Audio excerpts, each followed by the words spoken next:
Happy 2024, everybody. I don't know about you, but just saying that sounds absolutely crazy to me. I remember being in elementary school and the year 2024 sounded so far away, like it felt like it didn't even exist, and now it's here. We are basically living in the future. As you can tell by the title of this video, I am going to be prepping for 2024. By the time this video rolls out, it's already January, but to be honest, like I was just enjoying the holidays and spending time with family. But now that the holidays are over, I wanted to show you guys everything I do to basically prepare for the new year. So come with me as I prepare for 2024 and show you guys how I basically reset my life, reset my routine, and just freshen up my space.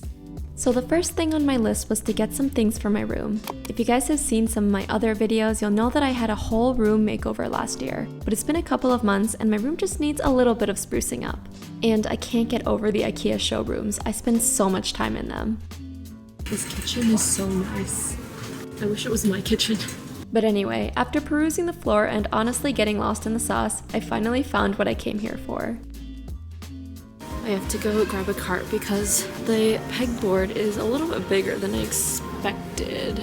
I don't know if all IKEAs are like this, but tell me why I had to walk all the way across the store just to find a cart. They tuck them away in like these little corners and it makes them so hard to find. But once I secured the bag, I then went to go grab some accessories. And yes, as you can probably tell, I got a pegboard for my room. I've been seeing pegboards all over the internet and I thought that this one would be the perfect addition to my room. It's also just super practical and I live for highly functional home decor.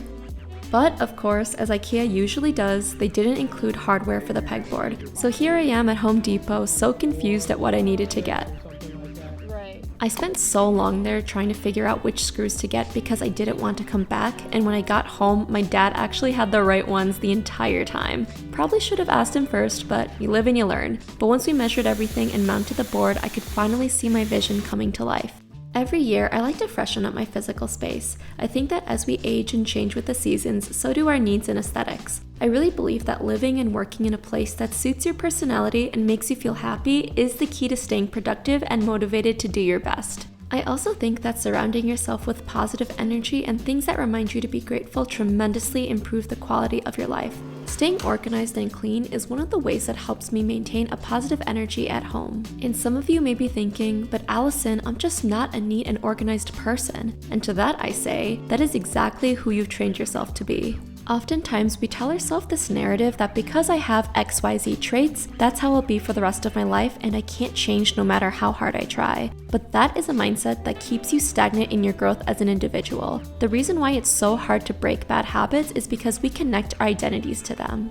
So when we want to change something about ourselves, like I wish I was more organized, we have to adopt the behavior of a neat and organized person. We must change our identity from what it was before to a new one. That is the biggest secret for building better habits. Once we adopt this new behavior, our environment has to match it or we'll be tempted to fall back to our old ways.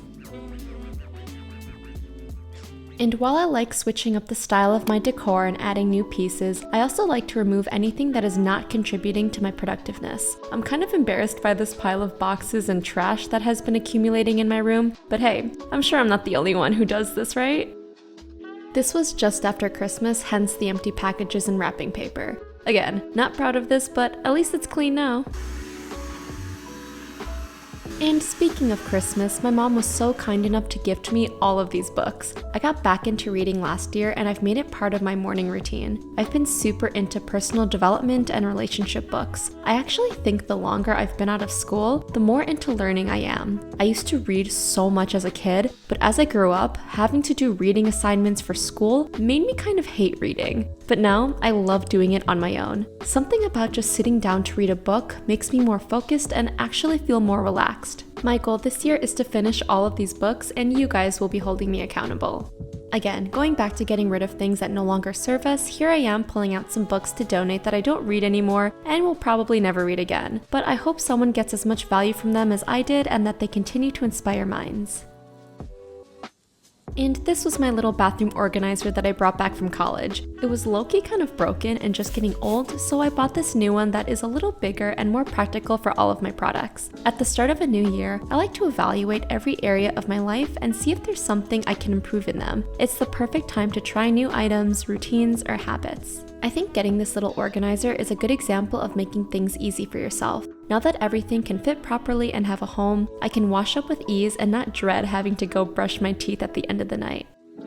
And now, it's time to treat myself. I think the beginning of the year is a great moment to buy or do the things you've been wanting. I got myself a new phone case, not out of necessity, but just because I wanted a different look. I think it's important to not only do things that you feel like you should or have to do, but also things you just want to do, like give your phone a new look. I also realized while doing this that my phone was super dirty, so this is your sign to clean your phone. And lastly, I treated myself to getting my nails done. I haven't done my nails in months and I wanted them to look good for the new year. They turned out so cute.